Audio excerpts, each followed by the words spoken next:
Olá, muito bom dia a todos. Meu nome é Antônio César Domingues Edo, tenho 57 anos, estou prestes a completar 58, agora dia 1º de novembro.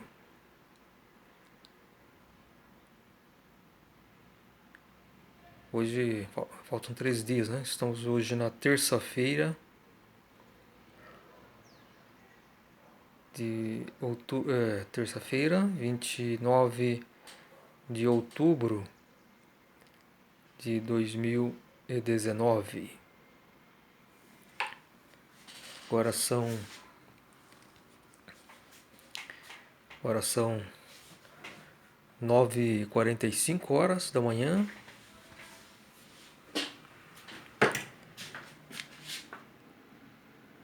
(26 graus centígrados), temperatura interna. Aqui em Jundiaí o tempo está quente, mas não está seco, né? Porque choveu na madrugada de ontem, então um clima gostoso.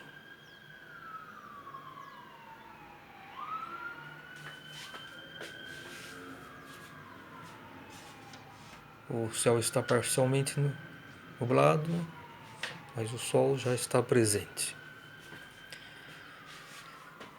Muito bem, eu queria falar um pouco sobre os ataques nas redes sociais que aparecem, né? Porque todas as pessoas que vamos dizer assim, que estão realmente procurando a verdade e começa a divulgar suas convicções, elas sofrem ataques. Principalmente se essa linha da espiritualidade é algo assim inédito para o tempo, né? Então isso todos têm um pouco ideia disso. Isso foi na época de Cristo, né? Que aqueles que o seguiam, enfim, eram perseguidos, porque na época a religião dominante lá em Israel era o judaísmo, as crenças tradicionais, os fariseus, enfim. Quando surgiu Jesus lá com a sua nova doutrina, certamente recebeu ataque, mas uma parte das pessoas se interessaram, se sentiram atraídas, né? Isso acontece com o filho do homem, Abdrushim, quando começou a divulgar seus escritos, suas ideias, né? Então foi muito atacado pelo regime nazista, que chegou a proibir a venda, a divulgação dos seus livros. Depois ele foi preso e, enfim, e graças à influência de um dos seus discípulos, que ele era do partido nazista, Helmut Miller Schilleralt, ele conseguiu ser libertado, né? Naquela época em dia 12 de março de 1938, quando as tropas nazistas anexaram a Áustria. A primeira coisa que fizeram foi na propriedade de Abdrushim, em Von Berberg, a colônia do Grau, foi lá invadir, tomou, prendeu Abdrushim. Ele ficou preso durante seis meses. Ele tinha acusações graves de querer tomar o poder, coisa assim. Agora, o que é o Abdrushim Emmanuel? Ele é o filho do homem, né? Que Jesus Cristo prometeu. As pessoas, né, com as suas crenças cegas, suas limitações, até intelectuais, enfim, elas não percebem a incoerência que existe entre Jesus Cristo supostamente se denominar também filho do homem. Ele sempre se denominou filho de Deus. Eu sou filho de Deus. Então, temos que entender essa contradição. Quando ele falava filho do homem, quando o filho do homem vier, ele estava falando ao Espírito Santo. É Emmanuel, o Espírito Santo. Então, Jesus ele tinha as limitações dos seus ouvintes, dos seus discípulos. Ele teve pouco tempo de atuação, viveu pouco tempo, atuou poucos anos. Ele não teve tempo de escrever sua doutrina. Então tem diversas distorções, coisas assim, é um absurdo completo, como gente dos cristãos, né? De falar que o cordeiro teria que vir aqui para que ele tinha que sangrar, ideias absurdas, que tinha que ser assassinado, é coisa assim. Se, se a pessoa que tem um pouco de lucidez espiritual, certamente vai ver o absurdo disso. Onde está a justiça de Deus? Levar um filho para ser assassinado? Não era isso.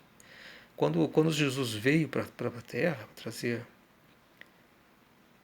o amor, a luz de Deus, ele sabia do risco, lógico, de ser assassinado, mas a salvação é a palavra viva. Né? O fato de ele ter sido crucificado, assassinado, isso é um crime violento, da mais baixa espécie. Mas não que ele tivesse que morrer. Não. Essa é uma possibilidade muito grande, devido ao nível do ser humano que existe hoje. Mesma coisa hoje. Veja o nível espiritual decadente dos cristãos. Quanta crença cega, quantas deturpações. É uma coisa horrorosa, horrorosa. Por que os orientais, vamos supor, eles rejeitam tanto a doutrina cristã? Isso estou falando dos orientais, aqueles mais ligados às tradições mais antigas do que o cristianismo, por exemplo, os indianos, os chineses. A grande maioria rejeita, olha assim com reserva, porque são ideias completamente malucas. Eles se assustam até. Olha, religiosos que acham possível Cristo nascer sem ser gerado, tem uma geração física. Isso, para eles, é uma coisa completamente absurda. Quem pensa isso não se pode esperar nada. Então há essa rejeição. Então, eu sempre falo, Jesus, o pai terreno de Jesus foi Creolos. Ele era um centurião romano. Ele conheceu Maria quando ela era muito jovem, lá em Nazaré. Essa história está narrada no livro, nos dois livros que é a Ordem do Grau na Terra Publica, em língua portuguesa, que é Jesus, o amor de Deus e os apóstolos de Jesus. Lá está toda a verdadeira história de Jesus. O site da editora Entidade é www.graal.org.br. Muito bem. Então o que aconteceu foi isso. Uma história muito bonita. Maria era muito jovem, vivia com a sua mãe. Ela ia, logo quando amanhecia o dia, ela com umas amigas sempre se encontravam e ia para fora das muralhas de Nazaré com seu cântaro até o poço para pegar água.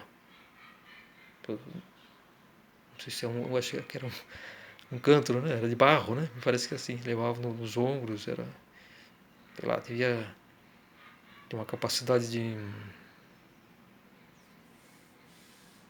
talvez uns 15 litros, não sei, imagino, né? Deve ser um pouco pesado, né? Muito bem, a Maria era uma pessoa muito meditativa, ela pensava, ela devia ter muito, é muito jovem naquela época, talvez tivesse, tinha 16, 17 anos, por aí. Mas ela não compreendia aquele ódio que os israelenses sentiam do povo dominante, dos romanos, né? Essa era a primeira coisa que diferenciava ela, né? Ela era muito meditativa, as amigas delas não a compreendiam, né? Então aconteceu, em certo dia ela estava lá junto com as amigas, né? Ela era uma pessoa que se afastava daquelas conversas entre as amigas, aquela paurice, vamos dizer assim. Então ela talvez seja um grupo assim de umas 10, 15, né? Mulheres que sempre iam se encontravam assim, né? Lá no poço para encher os seus cântaros.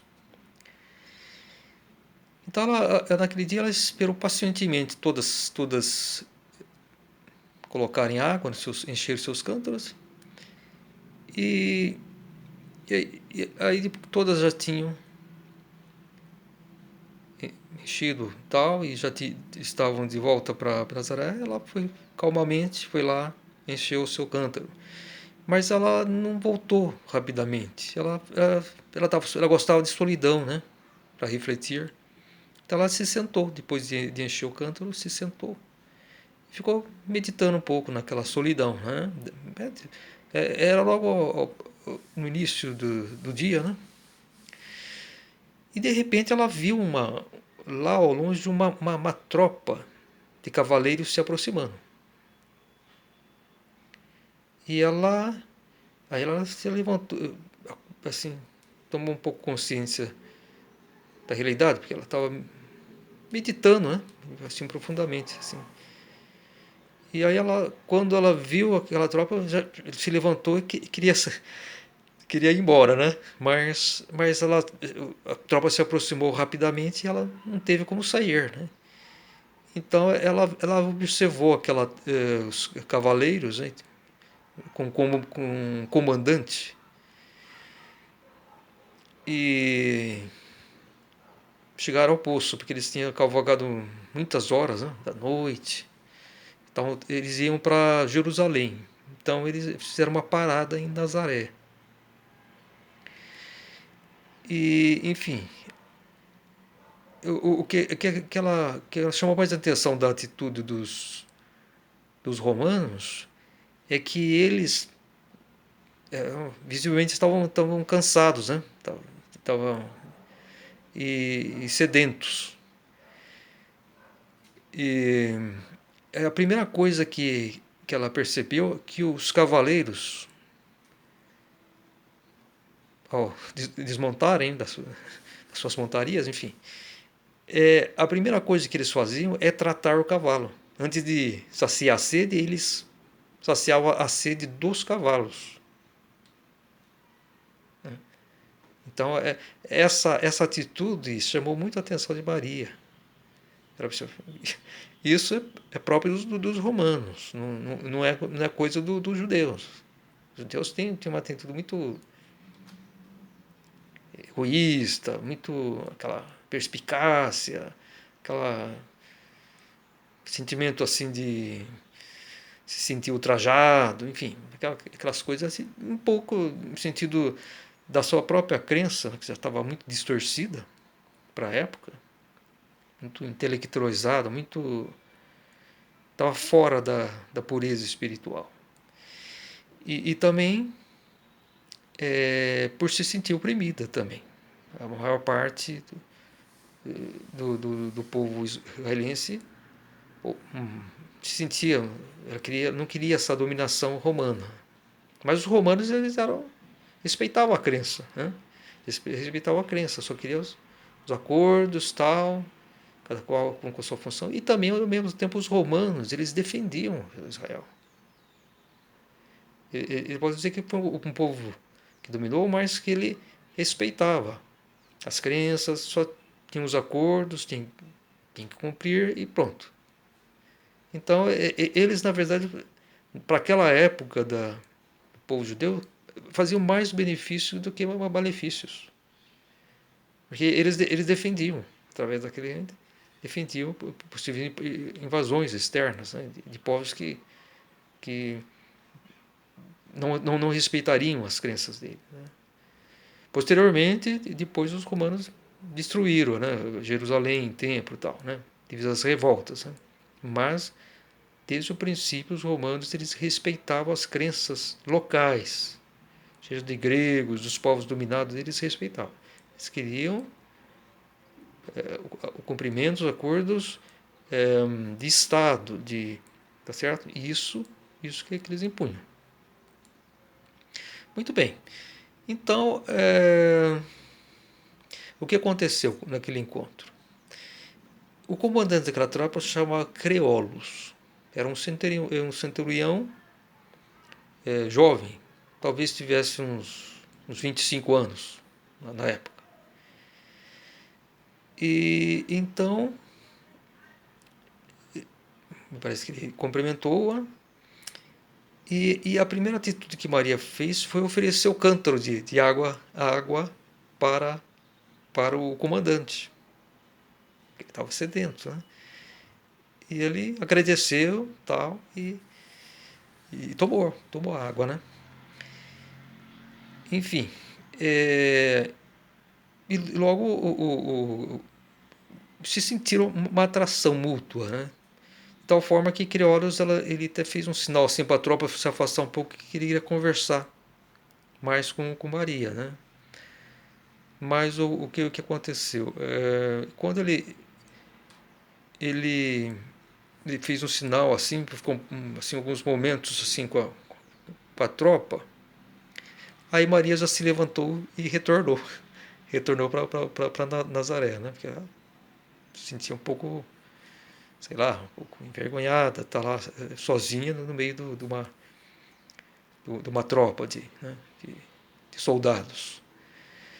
Bom, ela foi caminhando para a direção às muralhas portão das muralhas de Nazaré. E aí quando o Creolos olhou, ela já estava viu que já estava de volta. Mas enfim, eles se saciaram da água, enfim, né? E aí o Creolos já deu a ordem para a tropa montar. Aí ele foi em direção, primeiramente, para Nazaré. Né? Nazaré, ele ia lá para um posto lá, enfim. Aí ele passou por Maria, né?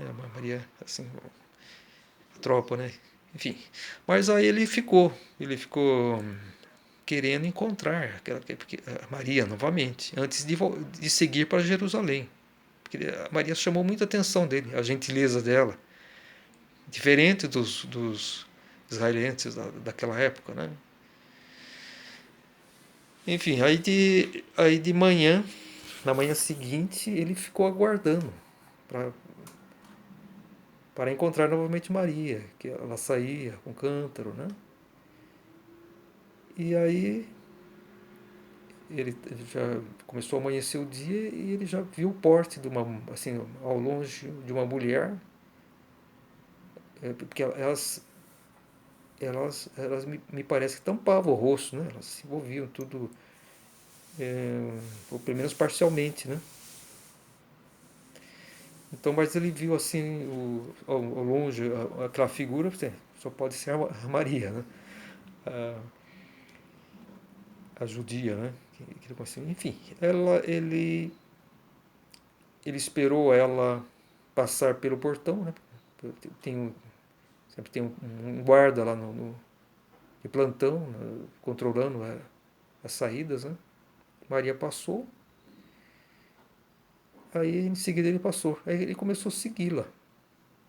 E ele percebeu que ela não estava se dirigindo ao poço, diretamente ao poço. Ela se dirigiu primeiro a um bosque. Ela estava sozinha, né? Acho que ela se encontrava assim, geralmente no caminho com as amigas, assim, ela não sei. ela não tinha muito amigas, assim, então provavelmente elas se encontravam no caminho. Mas me parece que naquele dia ela foi um pouco mais cedo do que o costume. Muito bem, ela se dirigiu a um bosque, ela ficou encantada com aquela natureza, né? Essa narração tem tudo nesses livros, né? Tem todo o episódio, né, que aconteceu. E ele, o Creólogo estava com botas, com fardamento pesado, até ele sentiu dificuldade de acompanhar o passo de Maria, né? Que uma certa distância, né? Ela não estava percebendo que ela estava sendo seguida. E, enfim, ela estava lá no jardim, ela estava muito meditativa, né? Olhando para a natureza, e de repente ela viu a certa distância o Creolos. Ele ficou muito indeciso, né? Porque ele é um soldado que tem seus compromissos, vou me envolver com essa mulher, né? E o que eu vou fazer? Vou estragar a vida dela? Vou prejudicar? Enfim. Mas aí, o que aconteceu? Ela viu, ela estava sentada nesse momento no bosque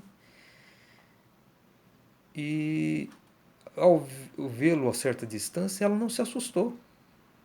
Ela ficou, olhou assim, ela olhou para ele com um olhar calmo, assim, ingênuo, como se estivesse em um paraíso, vamos dizer assim, um paraíso terrestre, onde todas as pessoas se confiavam, não havia maldade.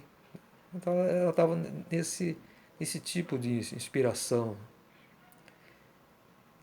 É, então o que aconteceu? Ele se aproximou calmamente e, e ela jamais ela se assustou. Olhou olhos puros, enfim. Aí ele foi se aproximando lentamente com ela tal. Ela abaixou o olhar tal. Enfim, aí foi que começou o namoro, né? Eles praticamente se atraíram mesmo, né? Bom, foi o que aconteceu. Então eles se amaram aí nesse bosque. E, enfim, eles fizeram uma promessa mútua. Creolos ele queria se casar com Maria. Ele se sentiu tão atraído por ela que ele prometeu que ele retornaria. Que ele teria que. Aliás, ele retardou um dia a sua marcha junto com a tropa em direção a Jerusalém, justamente para aguardar Maria. Ele tinha compromissos, ele tinha que ir lá para cumprir seus compromissos em Jerusalém. Mas ele adiou um dia, justamente para se encontrar com Maria. Bom, então ele falou assim: olha, eu estou preso ao exército. Né? Ele sabia que era preso. Eu não sei se ele disse isso, chegou a comentar isso, mas eu vou retornar. O que ele prometeu que ele ia retornar, porque ele queria se casar com Maria e levá-la para Roma. Essa era a intenção dele. Mas ao mesmo tempo, ele no fundo, ele achava que não sabia se isso seria possível, né? Porque ele teria que se desvencilhar.